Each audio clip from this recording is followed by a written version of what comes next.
ผลกระทบที่เกิดขึ้นนะครับพายุฝนและลมแรงก็ได้มีการพัดถล่มตัวเมืองเชียงใหม่ในช่วงกลางดึกที่ผ่านมาครับทำให้ป้ายโฆษณาและต้นไม้ใหญ่โค่นล้มทับบ้านเรือนพี่น้องประชาชนเจ้าหน้าที่ก็เร่งให้ความช่วยเหลือครับเมื่อช่วงกลางดึกที่ผ่านมานะครับเกิดพายุลมแรงและฝนตกหนักในตัวเมืองเชียงใหม่ทำให้มีน้ำท่วมขังตามอุโมงค์ทางลอดหลายแห่งรถยนต์หลายคันป้ายทะเบียนรถก็หลุดหล่นกลางถนนเนื่องจากน้ำท่วมและความรุนแรงของพายุนะครับ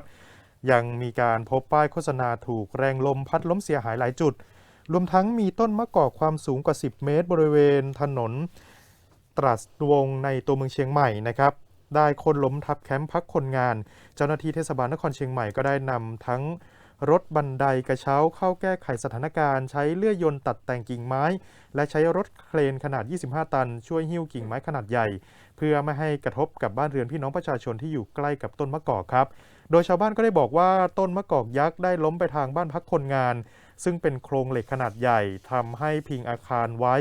ซึ่งหากล้มลงมาฝั่งตรงข้ามก็จะทับบ้านเรือนพี่น้องประชาชนและอู่ซ่อมรถซึ่งก็จะเกิดอันตรายกับชาวบ้านได้นะครับอย่างไรก็ตามขณะนี้เจ้าหน้าที่ก็มีการเร่งตรวจสอบความเสียหายเพื่อให้ความช่วยเหลือพี่น้องประชาชนต่อไปครับ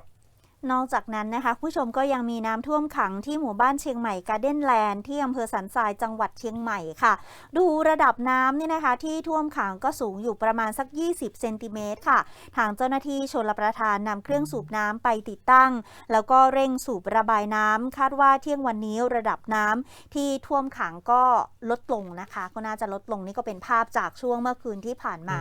นะคะก็เข้าใจว่าน้ำเวลามันท่วมก็จะอยู่สักระยะหนึ่งแล้วก็อาจจะลดลงไปเองได้แต่ถ้าเกิดว่าเร่งระบายช่วยแบบนี้ก็จะทำให้ลดลงได้เร็วมากขึ้นนะคะ